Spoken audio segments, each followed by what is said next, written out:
ناظرین گرامی، کچھ عرصہ پہلے سعودی عرب میں ایک ایسی تاریخی دریافت ہوئی جس نے تقریباً پوری دنیا کی مذہبی عقائد کی بنیادیں ہلا کر رکھ دی۔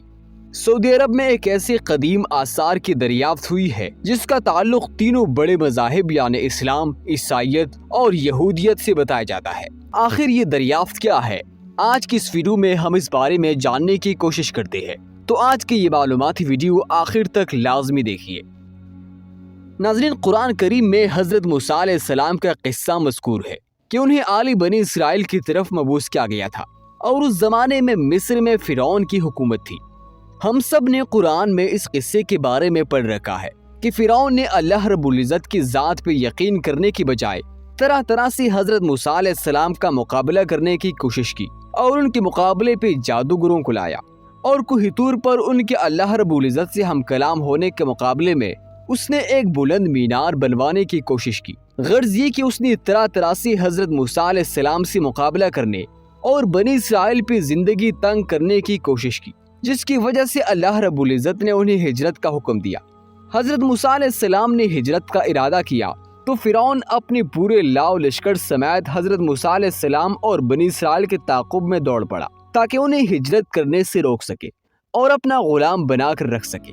تو اس وقت حضرت موسیٰ علیہ السلام اہل مصر کے ساتھ بحر احمر کے کنارے پر پہنچے اور اللہ رب العزت کے حکم سے پانی پر اپنا عصا مارا تو پانی دو حصوں میں تقسیم ہو گیا، جس سے حضرت موسیٰ علیہ السلام اور قوم بنی اسرائیل بآسانی اس سمندر کو پار کر کے دوسری طرف خشکی تک پہنچ گئے، جبکہ فرعون اسی راستے میں اپنے لشکر سمیت داخل ہوا اور اللہ رب العزت کے حکم سے پانی آپس میں مل گیا اور فرعون اپنے لشکر سمیت غرق آب ہو گیا۔ ناظرین گرامی، ہم یہ بھی جانتے ہیں کہ جوانی میں حضرت موسیٰ علیہ السلام ایک کتے کے غصے میں قتل کے مرتکب ہو چکے تھے، تو اسی سبب وہ مصر سے جان بچا کر مدائن چلے گئے۔ حالانکہ وہ فرعون کی منہ بولے بیٹے اور شاہی شہزادے تھے، مگر فرعون کافر ہونے کے باوجود انصاف اور عدل کا بے حد پکا تھا اور اس سلسلے میں وہ کسی رشتہ داری کو بھی خاطر میں نہیں لاتا تھا۔ اس لیے حضرت موسیٰ علیہ السلام اپنی جان بچانے کے لیے مصر سے ہجرت کر کے مدائن چلے گئے۔ مدائن موجودہ سعودی عرب کا ایک قدیم علاقہ ہے جو سلسلہ جبل لاز میں واقع ہے۔ وہاں پر حضرت موسیٰ علیہ السلام کی ملاقات حضرت شعیب علیہ السلام سے ہوئی۔ حضرت شعیب علیہ السلام مدائن میں پیغمبر تھے اور بعد میں ان کی قوم پہ کم ناپ تول کی وجہ سے عذاب آیا۔ حضرت شعیب علیہ السلام کی بیٹی صفورہ سے حضرت موسیٰ علیہ السلام نے نکاح کیا اور وہاں سے واپسی پہ ہی حضرت موسیٰ علیہ السلام پر پہلی بار وحی کا نزول ہوا جب وہ آگ کی تلاش میں کوہ طور پہنچے تھے۔ تو کوہ طور پر حضرت موسیٰ علیہ السلام سے اللہ رب العزت نے کلام فرمایا اور انہیں اپنا پیغمبر منتخب کیا۔ اس کے بعد حضرت موسیٰ علیہ السلام نے جب اللہ رب العزت سے کلام کرنا چاہا تو وہ کوہ طور پر تشریف لے جاتے تھے اور کئی بار تو 40 دن کے لیے بھی کوہ طور پر قیام کرتے تھے۔ کوہ طور پر ایک غار بھی تھا۔ اب ان تحقیقات کی روشنی میں ہم یہ سمجھ سکتے ہیں کہ کوہ طور دراصل مدائن میں تھا، لیکن موجودہ کوہ طور جو یہودیوں کے لیے بہت زیادہ مقدس ہے، جس کو یہودی کوہ طور قرار دیتے ہیں، وہ مصر کے صحرائے سینا کی سرحدی پٹی جو اردن اور اسرائیل کے سرحد کے ساتھ لگتی ہے وہاں موجود ہے، یعنی صحرا کے تقریباً درمیان میں وہ پہاڑ ہے جسے یہودی کوہ طور قرار دیتے ہیں۔ جبکہ اگر دیکھا جائے تو قرآن اور انجیل یعنی تمام انجیل کی کتابیں جو عیسائیوں کے پاس ہے، وہ تورات میں جو سفر مذکور ہے اس کی روشنی میں کوہ طور مدائن کے آس پاس ہونا چاہیے، کیونکہ حضرت موسیٰ علیہ السلام پر پہلی وحی پر نازل ہوئی جب وہ حضرت شعیب علیہ السلام کی بیٹی سے شادی کر کے واپس تشریف لے جا رہے تھے اور راستے میں ان پر وحی نازل ہوئی۔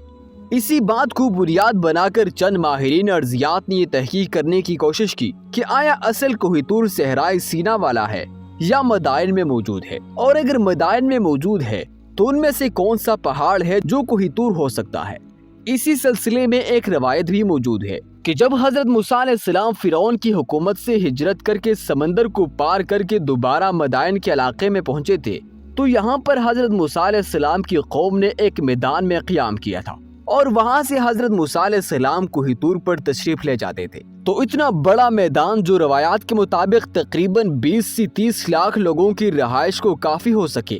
اور وہاں پہ سبزہ، ہریالی اور پانی بھی ہو، ایسا میدان کون سا ہو سکتا ہے؟ جس کے پاس ہی کوہ طور بھی موجود ہے۔ تو ایسے چند ماہرین ارضیات نے سلسلے جبل لاز جو موجودہ سعودی عرب کے علاقے مدائن میں موجود ہے اس کو دریافت کیا، تو وہاں پر انہوں نے پایا کہ اس وادی میں ایک بہت بڑا میدان موجود ہے اور وہاں پر سبزے کے آثار بھی موجود ہے۔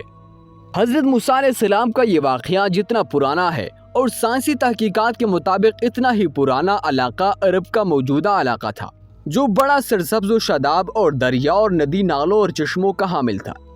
مگر اس کے بعد آہستہ آہستہ یہ علاقہ صحرا میں تبدیل ہوتا گیا اور یہاں سے سرسبزی اور پانی کی عدم دستیابی نے زندگی کے آثار ختم کر دیے۔ ان ماہرین میں کئی یورپین اور انگریز ماہرین بھی شامل ہیں۔ انہوں نے اپنی تحقیقات میں اس بات کی طرف اشارہ کیا ہے کہ سلسلہ جبل لاز میں موجود جبل المکلا دراصل کوہ طور ہے، جہاں پر حضرت موسیٰ علیہ السلام اللہ رب العزت سے کلام فرمایا کرتے تھے۔ یہی نہیں بلکہ اسی پہاڑ میں غار بھی دریافت ہوا ہے،